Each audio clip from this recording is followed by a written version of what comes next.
Bonjour à tous, bienvenue à cette capsule financière. Aujourd'hui, nous allons parler fiscalité, un sujet passionnant, avec la firme Fidélité Investissement.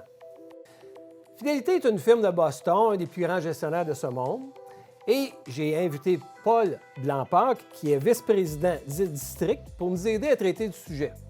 Bonjour Paul. Salut Sylvain. Bienvenue à cette capsule financière. Paul, pourrais-tu commencer par présenter ta firme, puis brièvement qui vous êtes, puis comment vous travaillez?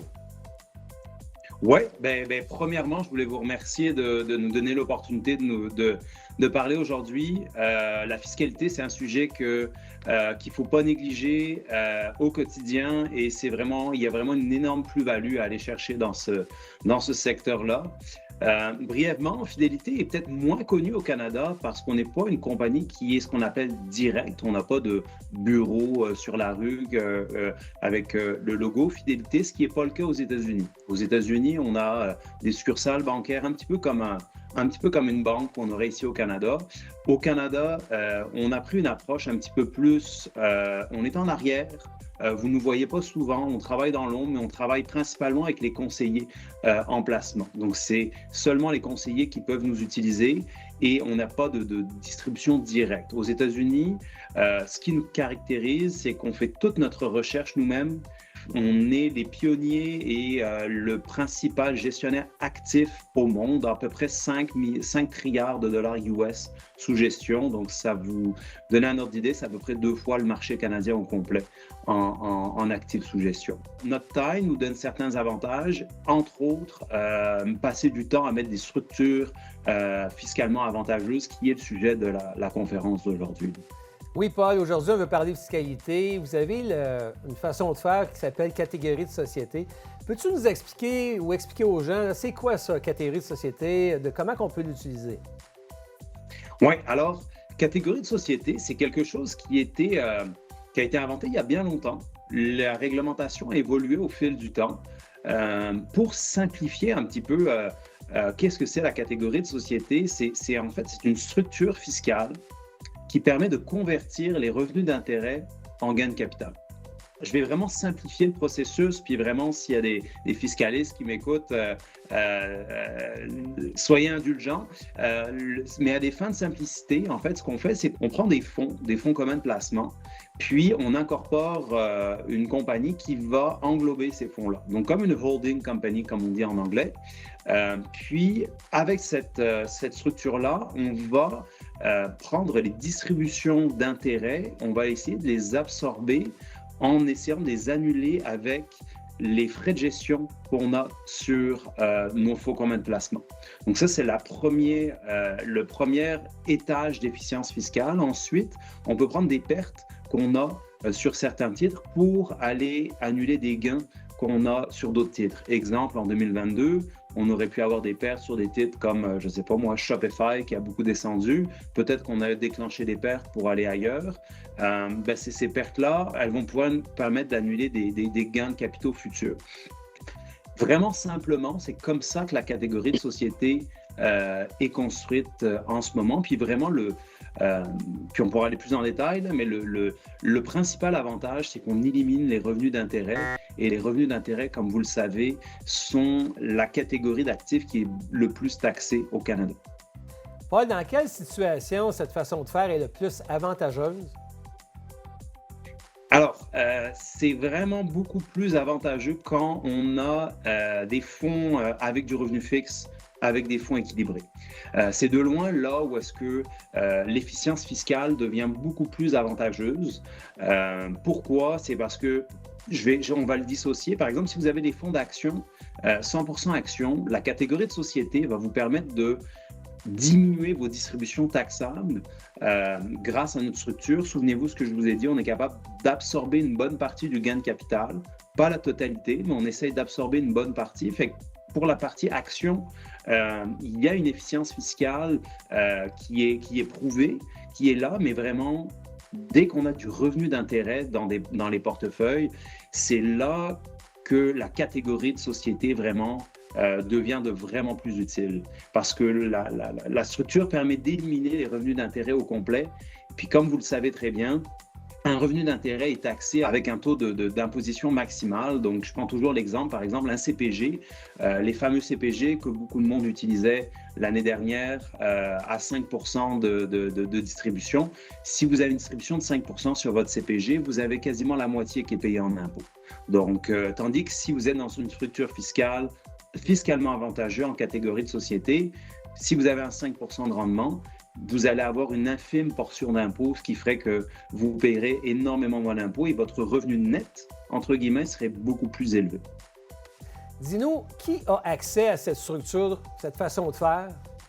C'est une structure qui a diminué, je vous dirais, au fil du temps. Il y a beaucoup moins d'options sur la rue, entre guillemets, dans l'industrie, pour avoir exposition à ces structures-là. Puis c'est là où des conseillers indépendants comme Sylvain, qui peuvent investir dans toutes sortes de placements, aucune restriction. Comme vous le savez, les courtiers en valeurs mobilières comme Sylvain ont vraiment un choix de gamme de placements qui est extrêmement large et vous avez donc accès à ces produits-là, ce qui n'est pas nécessairement le cas, en fait, dans toutes les succursales bancaires.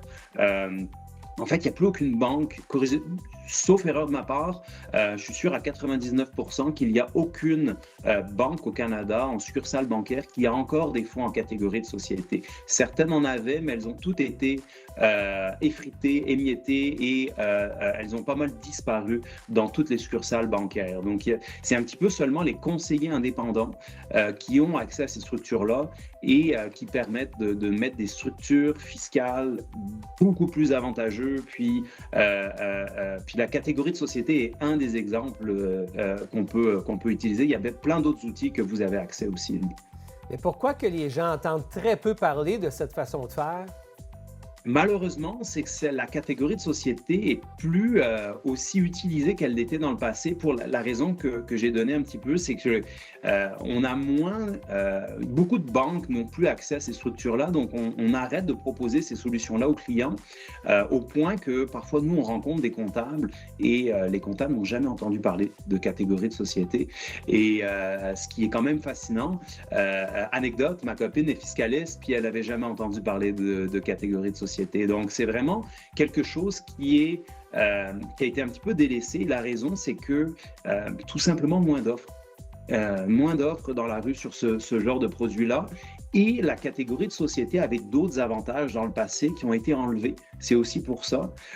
Mais l'efficience fiscale, surtout pour l'absorption des revenus d'intérêt, est toujours là, toujours présente. Puis nous, on a à peu près 70 milliards en ce moment dans notre catégorie de société. Et ces investisseurs-là profitent d'une efficience fiscale qui permet d'immenses économies d'impôts. C'est sûr, Paul, qu'à fonds comparables, si les rendements sont comparables, bien, la catégorie de société, ça permet de sauver de l'impôt, ça fait une bonne différence ou ça peut en faire une bonne différence.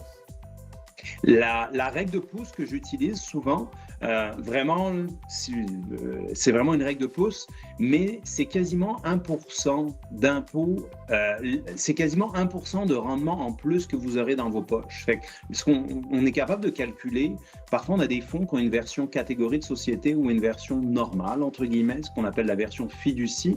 On est capable de faire l'exercice au cours des 15 dernières années, quelle aurait été la charge d'impôt payée. Puis ensuite, si on retranche ça au rendement, ça ferait en moyenne un 1% de rendement en plus par année. Donc, ce n'est pas quelque chose qui est garanti pour le futur, mais si vous avez vu les nouvelles, si vous avez une hypothèque, vous avez vu que les taux d'intérêt ont augmenté au cours des dernières années, fait que l'efficience fiscale de la catégorie de société ne va que être de plus en plus intéressante au fil des prochaines années qu'on a des taux d'intérêt plus élevés. Donc, l'efficience fiscale va encore s'accélérer au cours des prochaines années.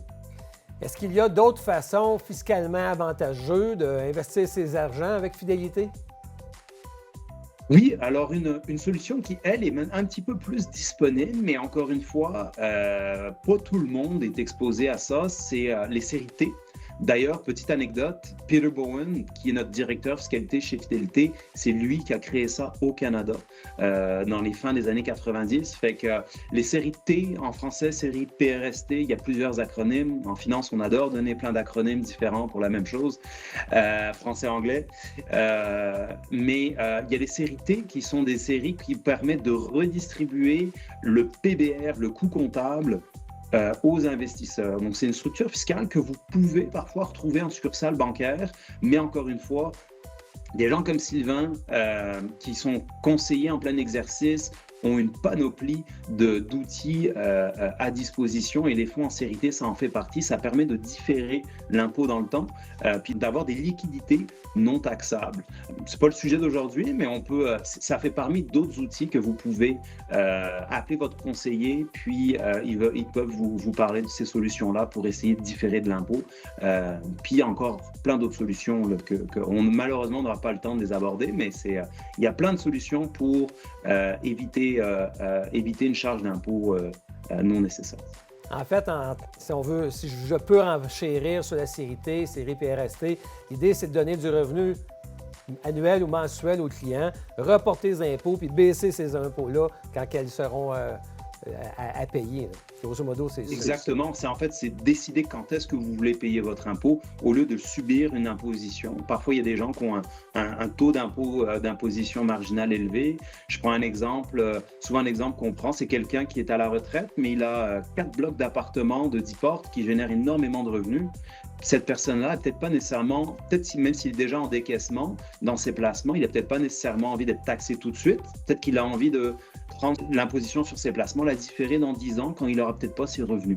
Donc vraiment, c'est du cas par cas. Puis c'est vraiment là où la valeur ajoutée d'un conseiller comme Sylvain vient en ligne de compte. Puis souvent, les gens vont titiller pour sauver un 10 points de base ici de frais ou de là, de parler des frais. Mais la discussion, tout ce qui est autour de la fiscalité est selon nous bien plus importante que aller sauver un 10 points de base à gauche et à droite. Mais ça sera peut-être le sujet d'une autre capsule. Absolument, Paul. Un gros merci pour ta participation. C'est jamais facile d'aborder la fiscalité en l'espace de quelques minutes. C'est très technique, ça peut être ardu. Merci beaucoup de nous avoir éclairé sur certaines possibilités qu'il y a avec Fidélité. Alors, au plaisir de se reprendre pour une prochaine capsule financière. Merci beaucoup, Sylvain. Merci à tous. Merci à Paul, puis merci à vous tous d'avoir regardé cette capsule financière. À la prochaine.